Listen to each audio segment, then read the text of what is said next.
So what button are we going to use on the calculator for amortization? I would imagine payment. No, not quite. No. Sorry, you'd use the amortization button. Yeah, it's an AMRT function. So on the financial calculator, you mentioned you've got the HP. Yes. Okay, so there's an AMRT function there. Yeah. And we'll be using that to do the actual calculation. So step number 1 is to obviously insert all the variables. So the calculator can do all the analysis for you, but before the calculator can do the analysis, you need to tell the calculator what the variables are in terms of time value of money.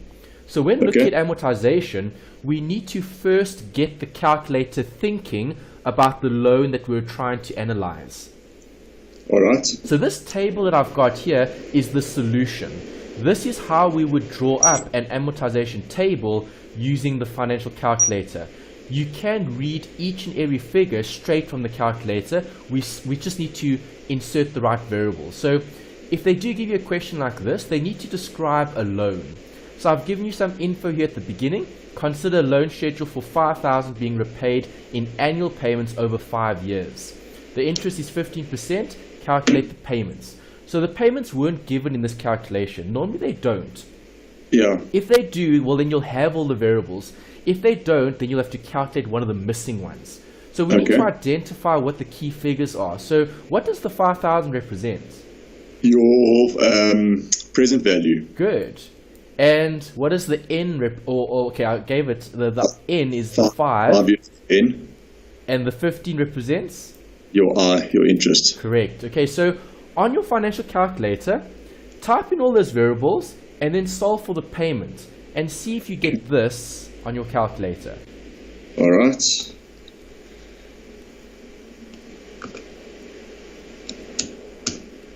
Okay.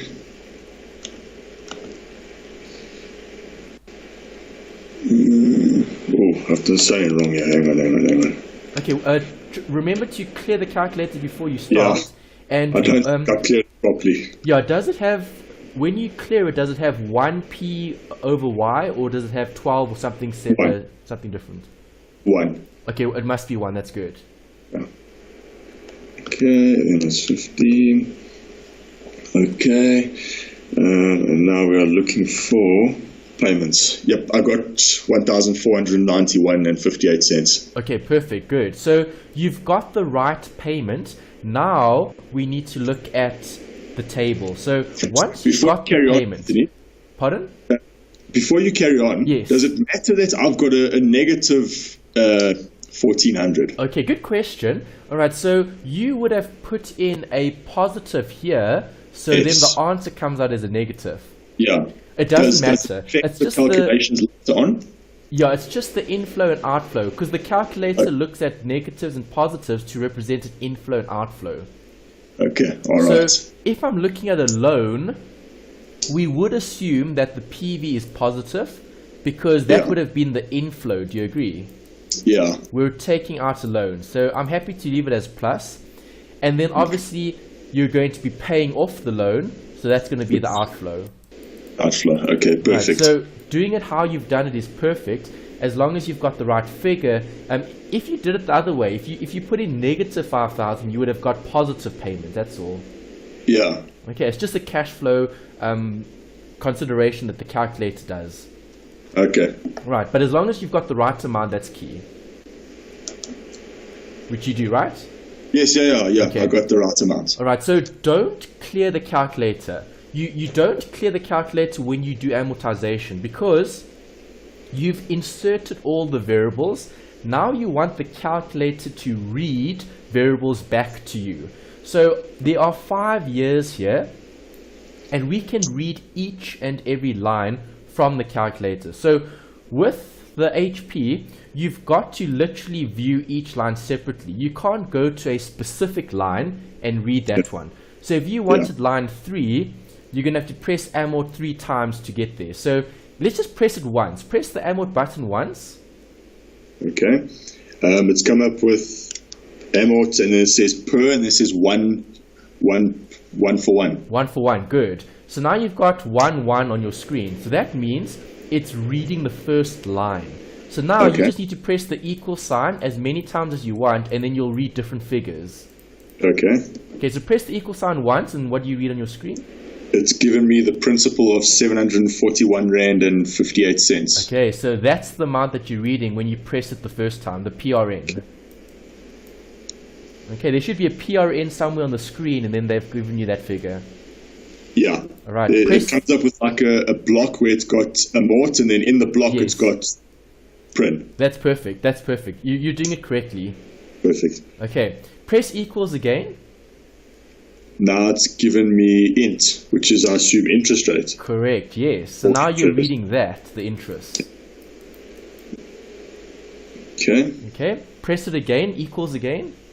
And then it gives me the balance. Yes, which is this, right? Yes. Good. That's the BAL.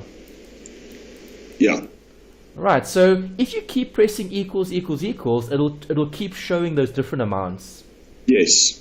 Okay, so that's how you use the calculator to read those figures. If I wanted to read line 2, then I just press amort again, and then it'll have 2, 2 on your screen. Yes. Okay, so now I'll press equals, equals, equals as many times as you like, and then you'll read all of those figures. Yeah.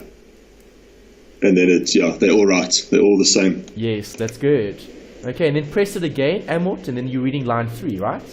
Yep. Good. Okay, and then if you press it again, you'll read line 4. And all the figures are right. So have you read line 3? Yeah, I'm on 5 already. You're on 5 already. Okay, awesome, great. Right, so you can see it's actually quite simple to do amortization on the calculator. The main thing that you need to remember is inserting the initial variables in. Okay, and you don't clear the calculator because you want the calculator to read all the values for the different years. Okay. Now I've pressed it again and it's gone to 6. Okay, there probably won't be anything there. It'll probably be zeros. Because you've paid off the loan. Yeah. So you probably won't have anything there. Now, how can I go back if I want to go back to the first or the second line? All right, then I don't think you can on the HP. Normally you have to start over. That's the problem. Yeah, the calculator isn't very good. The HP is one of the more difficult calculators to use because you need to obviously do things quite let's say intuitively, because you can't really see what's in the calculator's memory. That's the only downside with it. So if you had to go back, you're probably gonna have to press on AC to clear everything, and then start again. If you press amort, if you don't clear the calculator and you just press amort, does it take you back to 1 or does it take you back to 6? No, it goes to 6. Okay, so yeah, you'll have to start again. Yeah. Alright, so just be careful. The HP is not very user friendly, but it can do all the calculations. Yeah. Okay, you happy with that? Yeah. Great. Alright, so that's just a note about amortization. Just remember the function is the AMRT. Yeah. That's the function. Okay, great.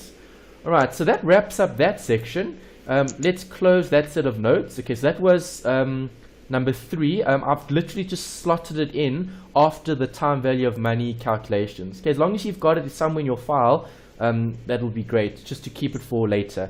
The assignment, I just want to check, when are we doing the assignment? I think we can actually do it next week, because we would have covered everything. Let's have a look. I'm not going to be in class next week because I'm going to. Yes, that's right. That's right. You're going away. Yeah. Okay, so I think then let's do the assignment when you get back. Okay, because we would have covered 4 tonight, which is the stats, and then we've just got 2 sections left, which is the bonds and the share valuation, and then I've got a revision week for you, and then that covers the module. Then we can look at assignment 2, and then we can start looking at past papers. 100% perfect. Okay. All right, so study unit 4 is the last unit that we need in order to do the actual assignment, and let's look at those notes. Okay, let's close that, and let's focus on this one. Okay, perfect. All right, so FIN2601, we're looking at support material 4. The focus here is very similar to last week in terms of calculations. So you're going to see a lot of these calculations creep up in the next few weeks, because you're looking at valuations now. So we're going to look at bonds, we're going to look at shares, and we're also looking at risk. So tonight, the focus is on risk and how to measure it. So just to recap one or two things from last week, with time value of money, we need these ratios. Not ratios, these variables. Variables, yeah. Okay, the variables are key because they help us calculate those missing figures. So if I'm looking at, let's say, present value, future value, how many variables would I need for present value and future value? 3. 3 variables, good. And if I've got 3 variables, you can work out the fourth. Yeah, you would need 3. Yeah, 3 would be the minimum. You can't work out anything with less than 3 variables. Yeah. All right. When will you have 4 variables? When you start looking at your annuities and stuff like that. Correct. Good. Okay. So when I start looking at regular payments, then the payment variable will become important for the calculation. But as a basic calculation, only those 4 are necessary to work out time value of money. Payments are special. As you said, they apply to annuities. Yeah. That's important. Okay, so when we look at bond valuations, you'll see that's an important consideration because the bond is going to have interest payments, and then we'll apply the PMT there. For now, we've only been looking at time value of money in terms of taking amounts forwards and backwards, and what we also looked at was the timing. So if I've got a monthly rate, everything needs to be in months, the N and the payments. And if I look at those 3 variables, the I, the N, and the PMT, which variable takes preference when it comes to the actual time? What do you mean, which takes preference? Which is more important? So would I look at the interest before the time, or the monthly, the actual payments? Or will I look at the time rather than the interest and the payments? Or will I look at the payments rather than the time and the interest? Your interest is usually your first thing you look at. Okay, the actual focus is this, the payment. Why? Because the payment is going to restructure the loan if you had to change it. Because remember, I think we spoke about an example where we had, I think it was 500 Rand payments every month. Yes, can't remember. And then we said, can you have 12? Is 12 times 500 monthly payments the same as 1 times 6,000 Rand per annum? No. They're very different, yes. Why are they different? Because of the way that the interest is calculated. Because of compounding, yes, the time value of money. Okay, alright. Alright, because if I've got 500 Rand here, 500 Rand there, 500 Rand here, and I've got 12 of them, that's very different than 1 6,000 Rand payment at the end of the year. Yes. Okay, because time value of money says if I take 500 Rand forward, it gets bigger. Yeah. So those payments that I have over the life of the loan would be worth more at that point in time than it would just as a nominal amount. That's why you had nominal versus effective. Nominal looks at the interest rates, taking compounding into account. Okay, so it is possible to convert rates. Okay, we haven't looked at that because you don't actually need it for this module. They don't cover very difficult time value of money calculations. They keep it quite basic, quite simple. So we didn't have to look at converting, for example, let's say a monthly rate, okay, to a yearly rate. We didn't have to look at that. Or converting, let's say, a monthly rate to a quarterly rate. We haven't looked at things like that. Okay, the only rate that you know how to calculate is this, the EAR. And the EAR is the I1, which is the effective annual interest rate, the EFF. Yes. And the EFF we can calculate on the calculator. Remember that? Yes. Okay, good. Alright, so when looking at those variables, just to recap, the payment is the most important one. Because if you don't look at the payment, and if you don't keep everything else consistent with the payment, you're then going to have to restructure the loan. Okay. Okay, because yes, I can make one payment that'll be the same as 12 payments of 500, but then this payment is going to be a bit bigger. It won't be Yeah. 6,000 exactly. Yeah. Okay, for the reasons what we discussed. Okay. Right, do we need these equations? Not really. Not if you have really, the calculator. correct. Sorry, I missed that, you said? No, I said if you have the calculator, you don't really need it. Correct. Okay, as long as you know how to use the calculator, that's everything. This is mainly for worked examples. So if you have to do it manually, then you would have to use those equations. But we're not. We're going to be using formulae. Right, then we spoke about continuous compounding. What's the concept behind continuous compounding? Why do we have something called continuous compounding? What does it do? That's interest on interest. Yes, and if it's continuous, how many periods? An infinite number or a defined number? Isn't it infinite? Yes. Okay, so if I look at this, if this was the 12 months, okay, the 1 year, how many compounded periods there? In continuous or normal compounding? Normal periods, just the ones that we've got there. Then it should be 12. Well, there's, okay, in this diagram there's 6, eh? 1. Oh, sorry. No, I didn't look at the diagram. Yeah, it's fine. Yeah. Okay, but do you agree there would be 6 here? Yes. If I had to split each one in half, how many will I have now? 12. I'll have 12. So now with continuous compounding, you're literally splitting all of them into tiny, tiny, tiny, tiny, tiny intervals. So Yeah. you're actually continuously compounding something. So with continuous compounding, we're looking at the maximum future value that you could possibly get if continuous compounding had to apply. Okay. Okay, so you won't be able to get a bigger FV than this one, right, if you're using this formula. Okay, so it's quite easy to do because you just use the E function on your scientific calculator. Yeah. Okay, then we had this equivalent rates formula for EAR, which is this, the I1. I1 is the effective annual interest rates. That's how we would do it if we wanted to do it manually using equations. Okay, we're going to be using the second function, EFF, on your calculator. And you've got the HP, so you would use the P over Y button. Okay, you'll change the P over Y, and then you'll insert the I, and then second function EFF it.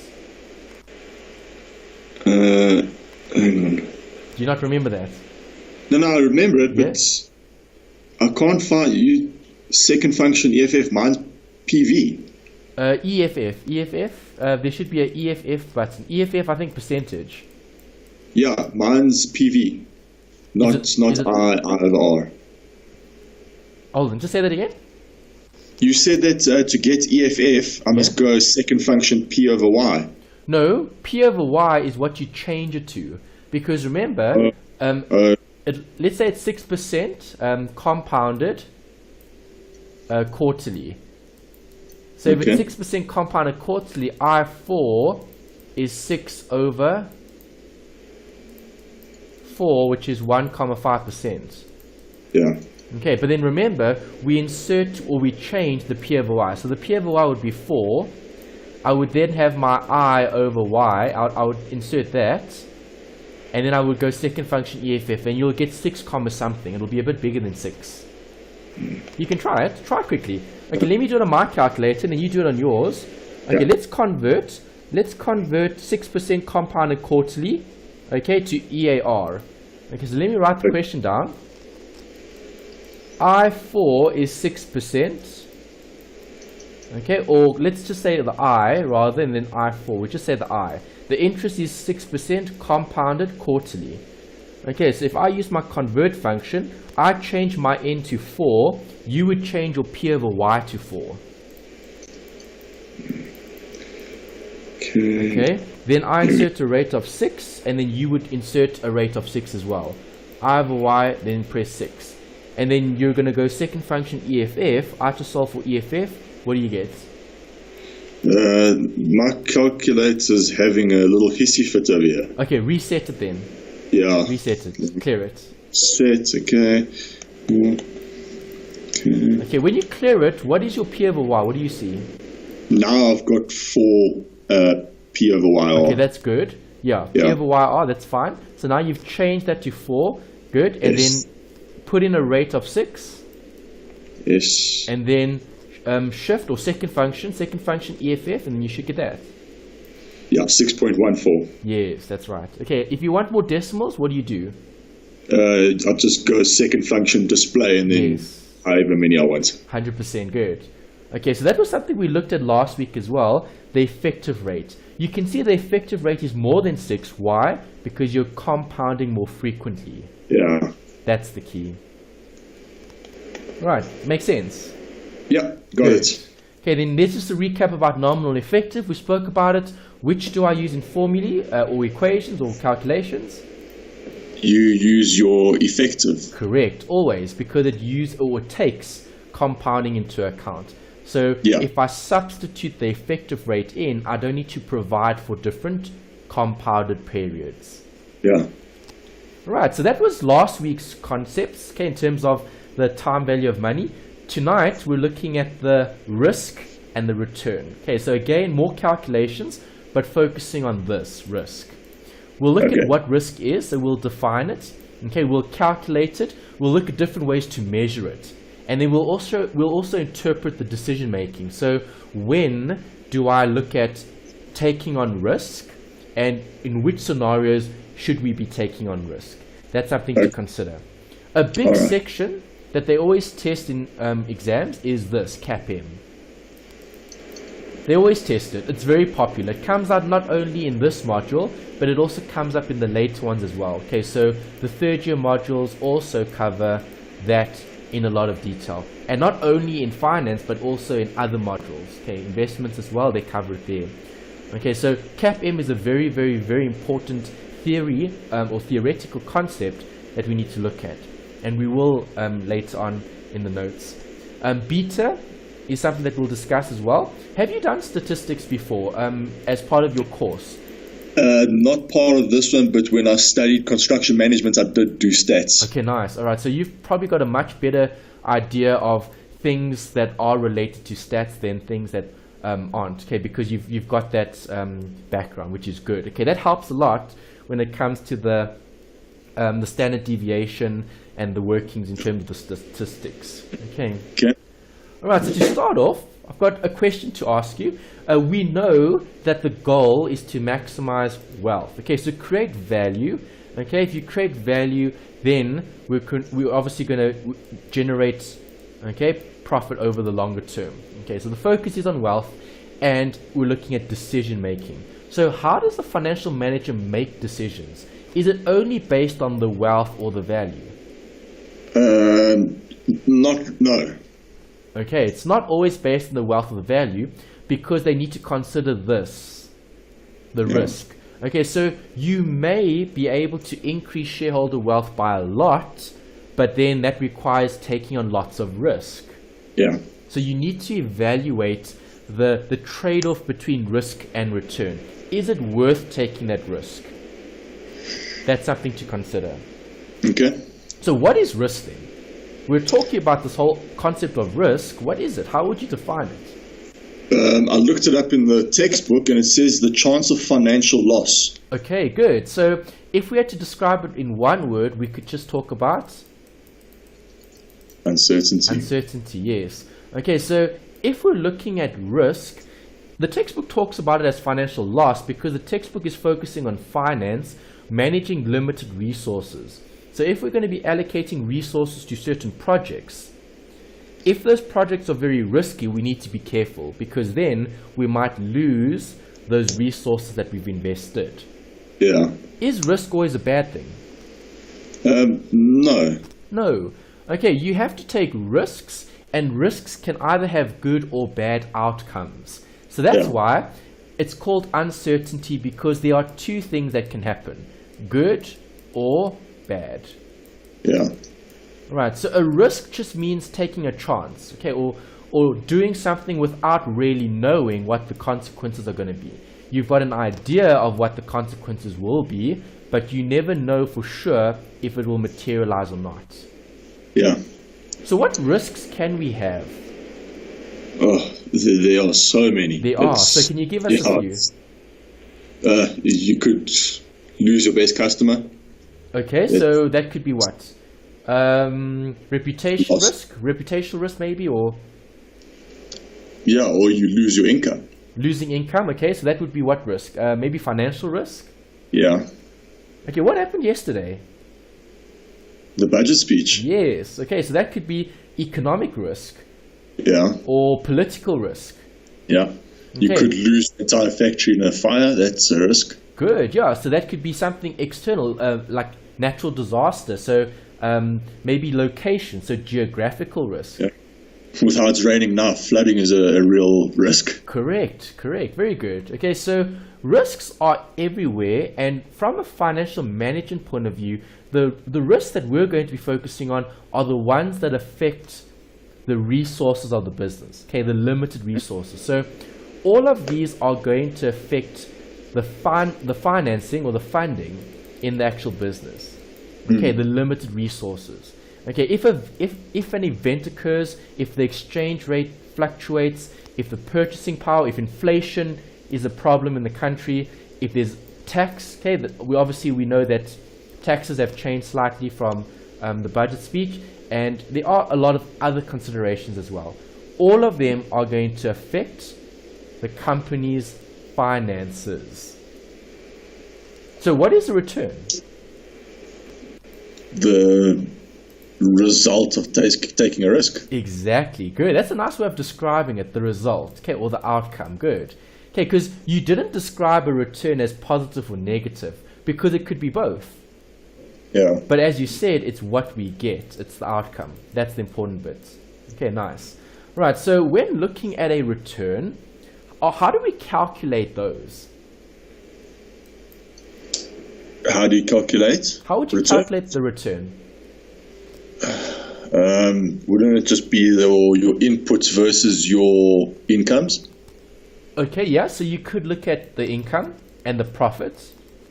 Okay, so a return is going to be based on your rate, your interest rate. Okay, because you could look at the future cash flows and you could calculate the rate that you're getting for that particular project. Okay, that rate could represent a return. Okay, or the return could be maybe what you got, okay, over what you started with, okay, as a fraction of. Right, so when calculating returns, we're looking at what do we actually realize from having accepted a project. Okay, because remember, in finance, it's all about accepting or rejecting projects. Yeah. Okay. If we accept or reject, it's going to either create value or destroy value. So when calculating return, we're looking at the percentage that it is going to be contributing to the business, or it could be the rand amount that is being contributed to the business. Right, so I've got a note here about risk, okay, and return. If you look at the historical returns for different asset classes, what is an asset class? The different types of investment that you could have. Correct, yeah. It's a different type of investment, a different type of project, it's a different type of something that you've invested in, okay, or that you've financed. Okay, so obviously as a company you'll be financing different projects, different investments, different assets. So if that's the case, we need to consider risk and return. So I've just shown these three, okay, assets, right? The bonds, the JSE, okay, and the cash. Right, if I look at the asset class, what asset class would you consider the JSE as being representing? Wouldn't that be shares or investments? Correct, equity. Okay, and equity is the last section that you cover in this module. Okay, you look at valuing it. Right, and then bonds would be the? Wasn't that debt? Yes, debt, good. Okay, and with those two, that's what you use to finance a business. Okay, businesses either use capital, okay, in terms of equity, their own, okay, or they use external financing, which is the debt. If I look at risk and return, there's an average annual rate of return for the last 48 years. Okay, so if I'm looking at that as an estimate of the returns that I get from those assets, which assets give us the greatest return? The JSE, your equity. Correct. And the lowest? Cash. Correct. Okay, so those three are different assets that you can consider.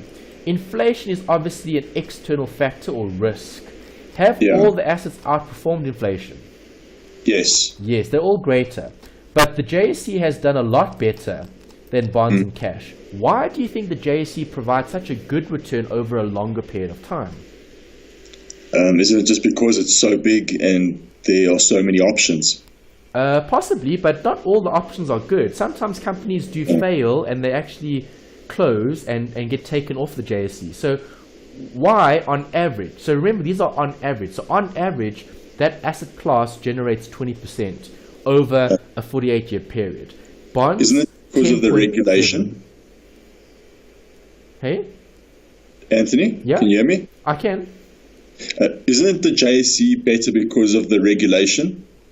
Well, yes, the JSE is regulated, but regulation doesn't always help with performance because regulation creates more red tape in terms of compliance and other requirements, and it's a cost to comply. So now if companies still need to comply and they're still generating more return, how is it possible? Yeah. What did we say the goal is? To maximize wealth. To maximize return, yes. So if I've got cash, does cash maximize return? Not really. No, cash is cash. Cash is interest. So the only thing you're going to get from cash is interest. That's it. Yeah. Okay, but if we take cash and we invest it in equity, those assets are companies. Those companies want to achieve what? Value and wealth. Value, exactly. Yeah. And that's why equity as an asset class outperforms any other asset class, because all companies should be focusing on value and wealth over a longer term.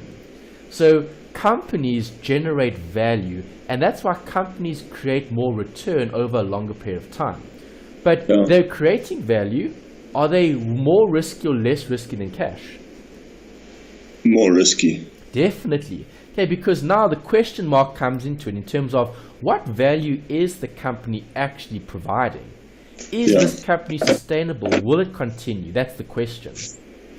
Companies that do continue to create value become very, very valuable and give very, very good returns. And that's why the JSE performs better than bonds and cash. It's because you're focusing on the companies rather than the actual commodity. Cash. Okay, the cash. Yeah, cash is just money. Okay, notes and coins. Right, those notes and coins don't do much other than generate interest. Yeah. Companies can do a lot more with those notes and coins. Yeah. All right. I mean, you're running a company as part of the family business, so obviously, can you guys sell cash for cash? Is anyone going to want to buy? Or let's put it this way: you might have a 100 Rand note. Okay, can you sell a 100 Rand note for 200 Rand? I'm sure you could find someone stupid enough to go for it, but generally not. All right. Yeah. Okay. Yeah. Someone who doesn't view this logically would probably go with that. But do you agree it's impossible to sell a 100 Rand note for 200? Yeah, it doesn't work. Yeah, it's not going to work. But if I have 100 Rand and let's say I buy stock and then that stock is sold, is that a business or is that cash? It's a business. That's a business. That's a company. That's equity. Okay, because now the company is generating something in terms of value. Buying and selling stock, which creates value. Okay, so the only way you can sell a 100 Rand note at more than 100 Rand is if you take the 100 Rand, you convert it into stock, and then you sell it at 200 Rand. Now, lots of people will be willing to pay for that. Yeah. But no one's going to give you 200 Rand for a 100 Rand note. No. Okay, because that is cash. But it's very, very low risk. Okay, so that's what I want to add here. Low risk, high risk. Okay, we're discussing a very important concept, which actually leads on to CAPM. Okay, later when we see the diagram, you'll see this again. The relationship between risk and return. Okay. Right, so from a financial management point of view, which is the best preference in terms of managing finance, in terms of the department? So if we're sitting in the finance department, should we be risk indifferent? Should we be risk adverse, or should we be risk taking or risk seeking? I'd say adverse. Why? Just to have that little bit of security, so you can still take risks, but not excessive risks. Okay, good. So you're focusing on taking certain risks that need to be in line with the reward. Do you agree? Yeah. Okay, so if we look at each of these, risk indifferent means you don't change the return if the risk had to change. Okay, so risk indifferent means, well, you're happy with whatever the reward is. So now you're focusing more on the reward, you're not looking at the risk. If the risk had to change, well, as long as you keep getting the reward, you're not going to complain or consider, okay, choosing a different project because you're indifferent. Is that going to maximize value? Not really. No, it won't, yeah. Okay, risk adverse. This is looking at, well, we're adverse to risk, meaning we don't like risk, but if the required return had to increase in line with the risk, then we would consider accepting projects, because now taking bigger risks are justified as long as there are bigger returns as well. Worth it. Okay, that's risk adverse. Risk seeking is you're decreasing the return as you increase the risk. Alright, so some people can be very, very, let's say, aggressive in terms of being risk takers, or being like almost like adrenaline junkies. They're trying to seek, okay, thrills, okay, in terms of being actively seeking risk. Okay, is that a good idea? Not really, because it's going to catch up to you eventually. Okay, correct. Okay, so an example could be skydiving, right? Okay, so if I'm a skydiver, right? Okay, so let's say if you're going to go skydiving, you know? Yeah. Okay, would you do it without a parachute? No. Okay, you wouldn't, right? So are you risk indifferent, risk adverse, or risk seeking? That's risk adverse. That's risk adverse, yeah, because you're taking risk, but as long as the return is increasing as well. So you're not going to have a problem jumping out of the plane if you have a parachute. But if that parachute has a backup parachute, you'll even be more inclined to do it. Yeah. Okay, because that's risk adverse. The returns increase in line with the risk. Okay, risk seeking though, if you're a risk seeker, jumping out of a plane without a parachute is going to be the biggest thrill of your life. Yeah. Okay, but that's not going to yield a return, because now you're decreasing the return, but the risk is very high. Yeah. Okay, but some people do that because they're actively seeking risk. Okay, so from a financial management point of view, which risk preference is detrimental for a company? Seeking. Definitely the third one, good. And managers should follow which preference? I'd say adverse. Correct. Okay, number 2, the risk adverse, good. Right, so you've done some statistics before, so you'll probably understand what this is in terms of a normal distribution curve. Yeah. Okay, so when looking at scenario analysis, we're focusing on different situations. Okay, so here I've got assets or investments or projects. It doesn't matter what it is, okay, because you can analyze different things. They're all requiring 100,000 to start. Okay, what conclusions can you make based on the different scenarios that we've got here? Okay, so we've got project A and we've got project B, both requiring 100,000. Okay. Those are different scenarios. Okay, so pessimistic could be a recession, most likely could be normal operating conditions, optimistic could be a boom in the economy. Okay. So if you're looking at A and B, do you have a preference for either of the two? I'd go for A because it's more evenly spread. Okay, why are you going with A? Besides because being more evenly spread. Because like you've highlighted there, the range is it's pretty much the same. There's not going to be that much of a variance. Okay, good. So in terms of what we spoke about, in terms of uncertainty, how certain or uncertain are you with the different scenarios that could arise? Are you more or less certain than B? You're more certain than B. Correct. Okay, there's great certainty here because the range of values that you can get aren't as wide. So in a worst case scenario, we get 13. In a best case scenario, we get 17. 17. Okay, so looking at that, how would we draw the graph? Well, looking at range is a way to measure risk. Okay, Yeah. it's look at the range of values. So what is the average most likely return? 15%. Okay, for A has a very, very small deviation from the expected value. Okay, Yeah. so I'm trying to use words that we'll see later. Okay, 15, do you agree, is what we would expect because that's the most likely scenario? Yeah. Okay, so 15% represents the expected return. If I look at A, the deviation on either side is only 2, -2, or +2. Yes.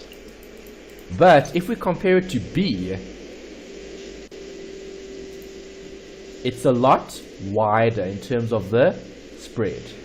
Yes. Okay, because now there's a 16% range in terms of the smallest and the biggest value. Yeah. Okay, and that's something to consider when looking at risk versus return, because now we've got a much bigger spread of values that we could possibly get. Okay, so again, it depends on the type of investor you are, okay, or what type of financial manager are you. If you're a more, let's say, if you're looking to grow the company, then taking risk is a good idea because that's the only way you're going to try to generate more return. If you're a more conservative company, well, then you might be happy to rather not take as many risks and rather guarantee more returns. Yes. Okay, is that all right? Yep. Perfect. So, how do we measure risk? Besides range, can you think of any other measures? Think about what risk is. It's uncertainty. So how else can we measure uncertainty? Can't you use some of those ratios that we looked at? You could, but which ones would you look at? Return on equity, return on investment. Okay, return on equity, return on investment, are they measuring risk or are they measuring the return? They're measuring the return, not the risk. Yeah, so how would we measure the degree to which things change? Because that's what uncertainty is. Think about risk, things that can or can't happen. It's statistics, right? So probability. Yeah. Probability is a way to measure risk. Okay. Okay, what's I thought you were looking for specific formulas. Oh, okay, no, just, well, range is a formula. Range would be what? Highest minus lowest, right? Yes. Okay, so like here, we had range. To get 4%, I took 13 and I subtracted that from 17. Yeah. Okay, so there are equations. That's correct. Okay, so the ones that we'll look at, standard deviation, coefficient of variation, and variance. Those are the measures that they're going to ask you about when they talk about measuring risk. Another one is beta, but beta comes up later when we look at CAPM. Okay, but I'm going to write it down here as well because it does form part of the list, beta. Okay, beta's got that fancy B symbol, okay, beta, and that's the risk, okay, measure of risk. It's just statistics. So everything that we can measure comes from data. That's the key. Alright, so we need data in order to establish what these things are. And then based on the data, we can then make decisions going forward. That's why we need accountants. Remember, in chapter 1 we spoke about the relationship of finance to the accounting function. Yes. Okay, we said we need the accountants to provide us with the data, with the information. Okay. Because if we don't have the set of financial statements, can we draw up the ratios? No. No, we can't. Right, and we also can't do a lot of other calculations like these ones. Okay, the statistics. Yeah. Right, so here are some of the equations that we'll be using. The first one is looking at range. Highest minus lowest gives me the range. Then you've got standard deviation. Okay.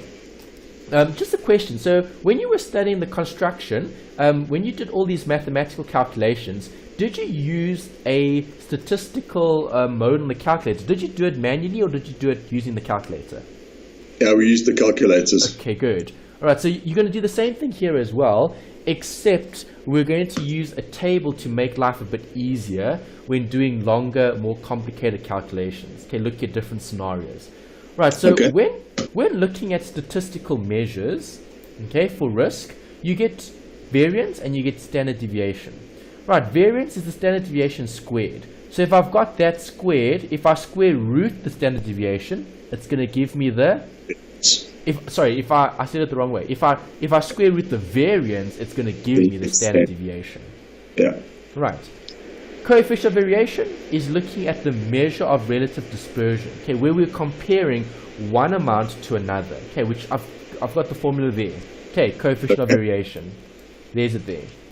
Standard deviation divided by expected return. Right, we're looking at how does the return vary in relation to its deviation. Okay, deviation is a measure of risk. Expected return is what I believe will arise in that particular scenario. Okay, so what I've done here is I've tried to write out those equations in words.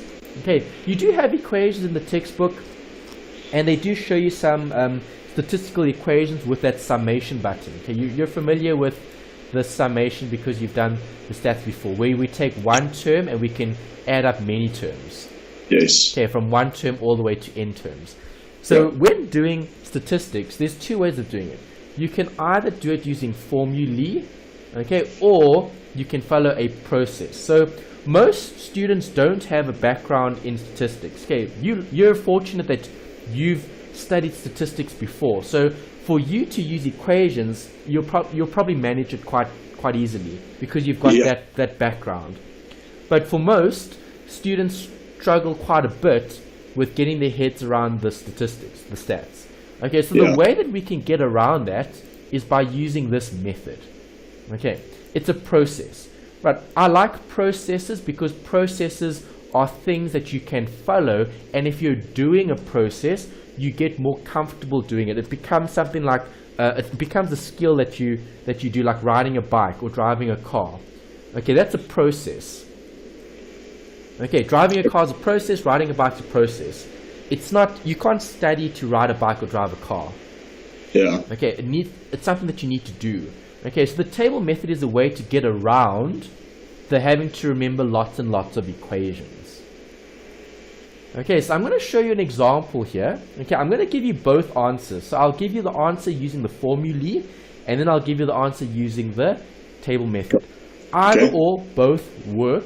As long as you're accurate and careful with the calculation, you'll be able to do it. Okay. Right, so looking at this example, we're looking at investing in Project X. Project X is going to have 4 different possible situations. Okay, so if situation A occurs, we're going to make a loss. If situation B occurs, we'll make 0 return. If C returns, we'll make 0.1, which is 10%. Okay, and if D occurs, we'll make 25% in terms of the possible return. Then we've got the probability. Okay, notice that's a measure of what? The likelihood of it happening. Correct, yes, the risk. Alright, so how likely are each of those situations? So now, do you agree? Are you going to look at each situation separately? Or do you need to look at all of them combined? You're going to look at them all of them combined. Correct. Okay, because you need to establish whether X is a good project or not, based on everything that you know. Yeah. Okay, so if I had to calculate these, okay, these are the measures that they can ask you to calculate. Okay, expected return, variance, standard deviation, or coefficient of variance. They can ask you to work out any of them. This is how you would do it if you had to use the fancy equations. Okay, so the expected return equation looks like that. Okay, it's the sum of the first term to the nth term of the probability times the return. Okay, Yep. that's the statistics, that's the formulae. Okay, do they give you a formula sheet in the exam? No. Unfortunately, they don't. Okay, so if you are going to want to use these, you are going to have to remember them, which creates a problem because you still have to remember all those accounting ratios in chapter 2. Right, so the focus that I'm going to take here is using the table method. I'm going to show you a way to do it that's simple and that isn't very difficult to do, so long as you just remember the format, okay, the actual layout of the calculation. Okay, once you've got that, you can actually do the calculation quite easily. Right, so if I look at expected return, the expected return for this project comes out to that answer, 7.15. The variance for this comes out to 0.0164. Once you've got variance, can you work out standard deviation? Yes. Square root. Correct, it's just the square root. Good. Okay, so let's apply the table method. Okay. It's a simple way of remembering long equations. Okay, it's exam technique. So these are the steps that I'm going to take you through. On each of the different slides, you've got a different table with a different step. Okay, so step 1 is to draw the table. So what does the table look like? There's the table. Okay, so you have to draw the table, and notice, if you're using the table method, you need to put things in decimal form. So was I given decimals in the question? Yes, so I didn't have to convert. Okay. If I do have to convert, how do I convert a percentage to a decimal? Divide by 100. Correct. So 10% would be 10 divided by 100, which is 0.10. Yep. Right, and that's converting percentages to decimals. You always have to use decimals if you're looking at the table method. Right, so then these columns you're going to have to know, okay, or remember, just in terms of the workings. Once you've got the columns, it's easy to do the calculations. Okay. Okay, because the columns actually tell you what to do. Why are there two expected return columns? The one is used for a calculation, and the other is the actual amount. Oh, okay. All right. All right, so step number 2 is to work out the expected return. So what am I going to do? Well, on the next slide, okay, expected return is calculated by using this column and that column. Yeah. All right, so column 1 times column 2 gives me those figures. Yes.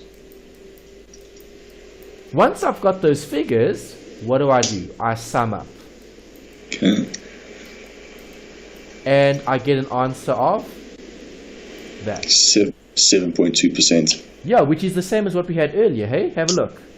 Yeah. There's the expected return.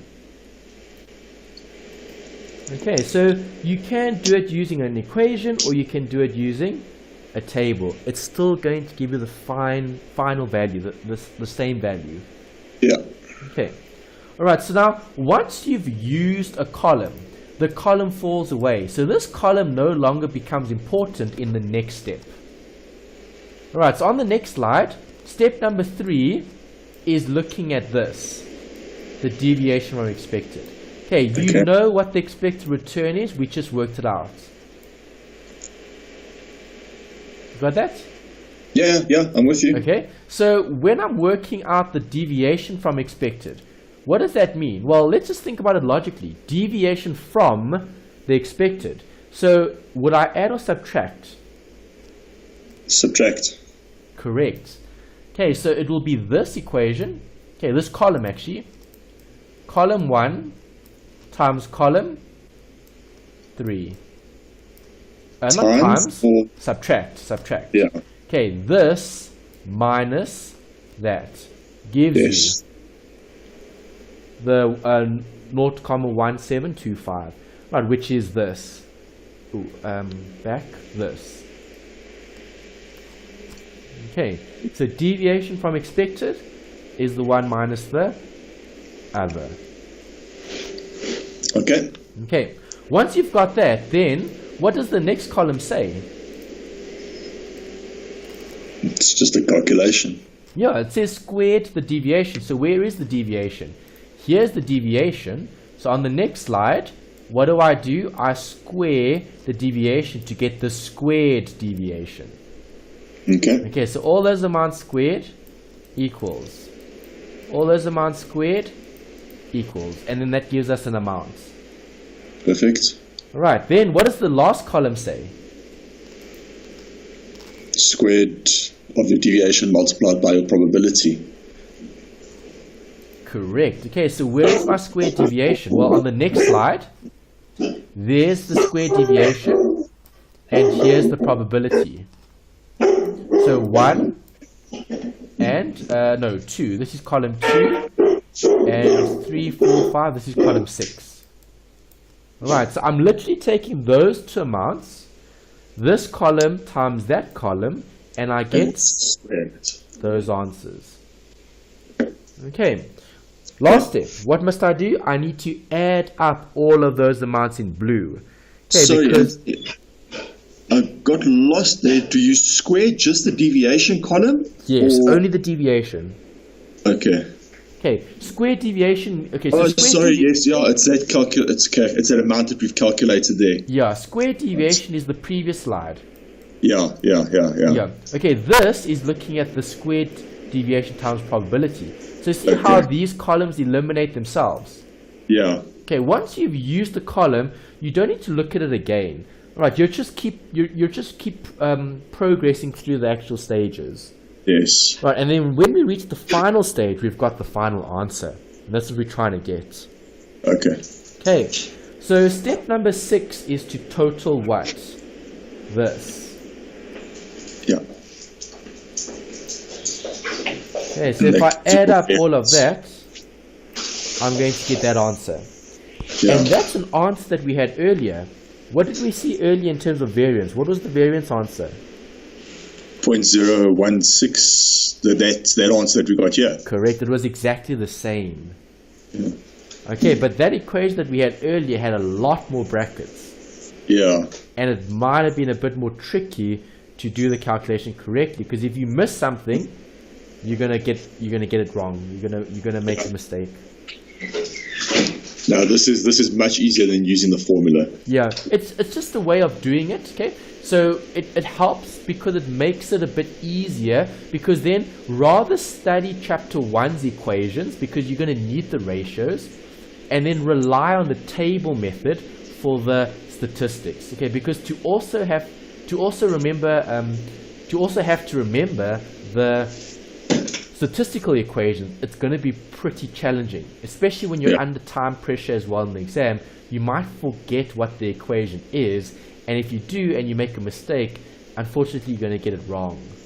Yeah. Right, so this is just something that we need in terms of the table. The table actually ends there. That's the last step. Step 7 and 8 are the easy bits and pieces. Okay, because now I just need to work out the square root of the variance, which gives me what? Standard deviation. Yes, and if I wanted the coefficient of variation, what is the formula? Do you remember it? No. Standard deviation over expected return. Yes, okay, yeah. Okay, so maybe just to highlight that again here, this CV is important. Okay, standard deviation over expected return is something I need here to work out the coefficient of variation. Okay, so let's write that in here. Yeah. Standard deviation is square root of the variance. Yes. And coefficient of variation is the standard deviation over the expected return. Correct. And if you do that on the last step, which I've given you in your notes, okay, there's step number 7 complete. Step number 7 is calculating those final figures. Alright, do you notice the same variance as before?